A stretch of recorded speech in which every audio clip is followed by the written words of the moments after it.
네, 여러분 안녕하세요. 박병호입니다. 네, 여러분 오늘 우리는요, 지난주에 살펴봤던 운전 연수 중 허벅지를 밀친 사건에 대해서 OX 지문 형태로 한번 얘기를 해보도록 하겠습니다. 제가 왜 이런 걸 만들게 됐냐면요, 이제 성 관련한 사건에서는 뭔가 다른 법리가 적용되는 것 같이 자꾸 생각하는 경우들이 많은 것 같아요. 꼭 그런 건 아닌데, 그 당연한 원칙을 우리 대법원이 확인한 판결이기 때문에 이 사건과 관련해서는 다른 성범죄에서 우리 대법원이 했던 얘기들과 이 사건을 붙이면 어떤 모양새가 되는지 이런 걸 중심으로 살펴보면 될 것 같습니다. 자, 첫 번째 지문이에요.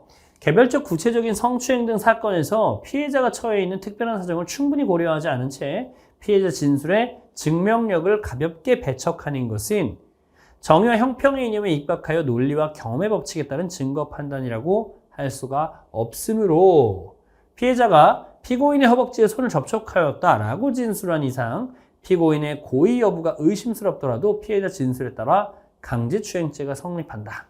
자, 이거는 뭘 갖다 붙인 거냐면요. 요 앞에 있는 이야기. 요 앞에 있는 이야기가 뭐예요, 여러분? 요 앞에 있는 요 내용의 요 부분. 이게 이제 이른바 성인지 감수성이라고 하는 개념에 대한 이야기가 되겠습니다. 그러면 성인지 감수성 뭐 인터넷에서 막 이상한 얘기들을 하면서 이건 좀 문제 있는 거 아니냐? 감수성으로 재판을 하냐? 뭐 이런 댓글을 제가 본 일이 있어요. 근데 성인지 감수성이라는 건 그렇게 이상하게 판결하려고 이상한 개념을 만들어낸 것은 아니고요. 여기서 이 성범죄 피해자가 처해 있는 특수성이라는 게 있다는 거예요. 저도 이제 예전에 생각해보면은, 저희 고등학교 때, 그런 비슷한 일이 있었어요. 뭔가 누군가가 우리 이렇게 친구들한테 성적으로 이상한 행동을 했는데 그 점에 대해서 뭔가 말을 할 수가 없는 것 같은 그런 모양새가 되는 상황이 있더라고요.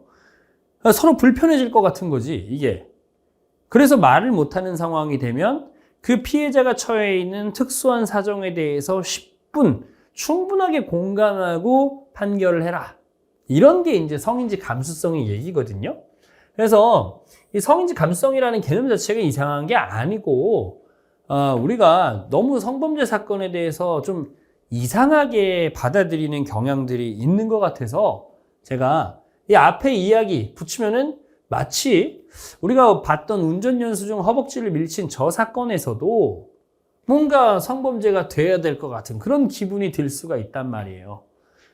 아마 솔직히 얘기하면 검사나 이 사건의 검사나 1심 법원, 항소심 법원도 크게 그렇게 막 뭐 이런 사건 유죄 많이 나오지 뭐 약간 이런 식으로 좀 뭐랄까요, 매너리즘에 빠져서 판단한 결과물일 수도 있을 것 같아요. 그러니까 이제 기소하고 유죄 판단이 나왔을 것 같은데 우리 대법원이 다시 한번 이 중요한 이 형사사법에서의 어떤 증거법의 인정 원리 이런 것들을 선언하면서 이 사건을 어떻게 봤는지를 얘기하고 있습니다. 자, 피해자가 피고인이 허벅지에 손을 접촉하였다라고 진술했어요. 그랬다고 하더라도 피고인이 고의를 갖고 있었는지 여부가 의심스러우면 어떻게 판단해야 됩니까, 여러분? 피고인의 이익으로 판단해야 돼요. 제가 얼마 전에 이제 공부를 하다가 이 이야기, 우리가 이른바 in dubio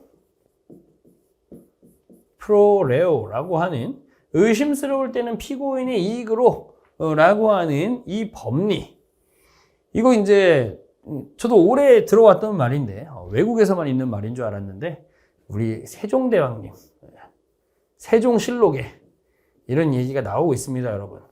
유구한 역사를 갖고 있는 얘기예요. 세종실록 7년 7월 19일자 기사. 여기에 저런 말이 있어요. 고의 여부가 의심스러워. 그러면 의심스러울 때는 아닌 쪽으로 판단을 해줘야 된다는 거예요. 인듀비오 프로레오 세종대왕님도 말씀하신 내용입니다. 그러면 우리는 이제 여기서 어떻게 해야 돼요? 피해자 진술에 따라 강제추행죄가 성립한다? 에이, 무슨 얘기야. 강제추행죄라고 해서 일반 범죄와 다른 법리가 적용되는 것이 아닙니다, 여러분. 두 개 붙여놨다고 해서 속으시면 안 돼요. 자, 다음에 여성의 신체에 대한 추행에 있어 신체 부위별로 본질적인 차이가 있지 아니하므로, 저 얘기도 우리 대법원이 되게 오래전부터 하고 있는 얘기거든요. 저거는 약간 문구는 전 좀 불만이 있어요, 개인적으로. 왜냐면 이 얘기를 할 때 이 얘기 처음 나온 게 2004년 대법원 판결이에요. 2004년 대법원 판결에서 뭐 직장 상사가 주물렀는데 어깨를 주물른 것이 추행이 되느냐 뭐 이런 얘기에 대해서 여성의 신체를 추행했는지가 문제될 때 신체 부위별로 본질적인 차이가 없으니까 이것도 추행이다, 이렇게 말을 하는 사건이었는데, 자, 이 2004년 사건 이후에 뭐가 있었냐면요, 2013년도에 이 강간죄, 강제추행죄의 객체인 부녀가 사람으로 바뀌었습니다. 그러면 이 이후에는 딱히 여성이라고 특정할 이유가 전혀 없거든요. 그런데 지금도 요새 판결에서도 옛날 저 2004년 판결을 그대로 인용하면서 여성 신체 이런 말을 쓰고 있는데요. 지금 우리는 그렇게 생각할 필요는 전혀 없어요. 어떤 사람의 신체 부위별로 추행죄 성립 여부가 본질적으로 달라지는 것은 아니다. 그런 요 생각만 해주시면 되는 거예요. 물론 참고가 됩니다. 뭘 할 때? 추행이냐 아니냐를 가를 때 이것이 일반인의 성적 도덕관념에 반하는 행위인지를 따질 때 그 부위도 판단의 대상이 되죠. 그러나 여기서 본질적인 차이라고 하는 것은 어느 부위는 아예 안 되고 어느 부위는 그냥 무조건 추행이고 이렇게 가지는 않는다는 거예요. 자, 이 얘기를 하면서 여성의 신체 부위에 신체를 접촉한 것이 사실인 이상 강제추행죄가 성립한다? 너무 당연히 아니겠죠. 저렇게 얘기할 수가 없죠. 강제추행죄가 일반 범죄와 다른 법리가 적용되는 것이 아닙니다. 특별한 법리로 얘기하는 성인지 감수성에 대한 얘기가 있기는 하지만 그것은 그냥 성인지 감수성이라는 것을 동원해서 피해자의 진술의 신빙성을 쉽사리 배척하지는 말아라 정도의 증거법적인 얘기고, 이 범죄 성립 문제에 있어서 뭐가 달라지는 것은 아니라는 거예요. 자, 그럼 오늘 여기까지 하고 마무리하도록 하겠습니다. 고생하셨습니다.